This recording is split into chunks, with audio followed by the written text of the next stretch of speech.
2026 সালের মাধ্যমিক পরীক্ষার ভৌতবিজ্ঞানের প্রথম অধ্যায় হচ্ছে পরিবেশের জন্য ভাবনা। এই অধ্যায় থেকে তোমাদের যে প্রশ্নগুলো খুব ভালো করে প্র্যাকটিস করতে হবে সেগুলো নিয়ে আজ আমরা আলোচনা করব। এখানে যে প্রশ্নগুলি আলোচনা করা হবে তার মধ্যে যদি কোনো প্রশ্নের উত্তর তোমরা না জানো বা না পেয়ে থাকো তোমরা আমাকে কমেন্টে জানাবে। এছাড়া ফেসবুকেও তোমরা আমাকে মেসেজ করতে পারো, আমি ওখানেও তোমাদের উত্তর পাঠিয়ে দেবো। প্রথমে হচ্ছে সংজ্ঞা বা কাকে বলে। কি সংজ্ঞা তোমাদের করতে হবে? প্রথমে জ্বালানির তাপন মূল্য, এর সাথে তোমরা এর এককটা করে নেবে।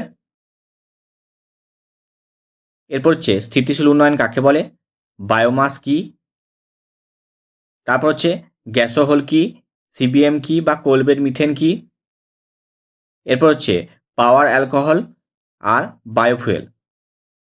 8 নাম্বার হচ্ছে কি বায়োডিজেল, ফায়ার আইস বা মিথেন হাইড্রেট, বিশ্ব উষ্ণায়ন বা গ্লোবাল ওয়ার্মিং, আর লাস্ট হচ্ছে ক্ষুব্ধমণ্ডল কাকে বলে। এগুলো হচ্ছে তোমাদের সংজ্ঞা মুখস্থ করতে হবে। এরপর আমরা বড় কোশ্চেনে যাব। প্রথম প্রশ্ন হচ্ছে গ্রিন হাউস এফেক্ট না থাকলে পৃথিবীতে প্রাণ সৃষ্টির উপযুক্ত উষ্ণতা সৃষ্টি হতো না, যুক্তি সহ সমর্থন করো।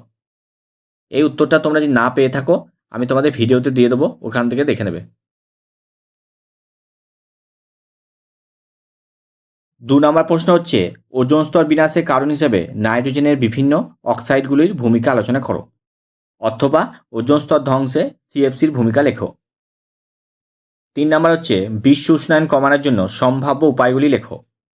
তোমাদের যে টপিকগুলো খুব গুরুত্বপূর্ণ সেই টপিক থেকে যে প্রশ্ন আসতে পারে সেগুলো নিয়ে আজ আমরা আলোচনা করছি, এটা কোনো সাজেশন ভিডিও নয়। পরের প্রশ্ন হচ্ছে মিথেন হাইড্রেট বা ফায়ার আইস কীভাবে শক্তি আহরণে সাহায্য করে। এরপর হচ্ছে ওজোন স্তর সৃষ্টি হয় কীভাবে। পরের প্রশ্ন হচ্ছে ওজোন স্তর ধ্বংসের ক্ষতিকারক প্রভাবগুলি সংক্ষেপে আলোচনা করো।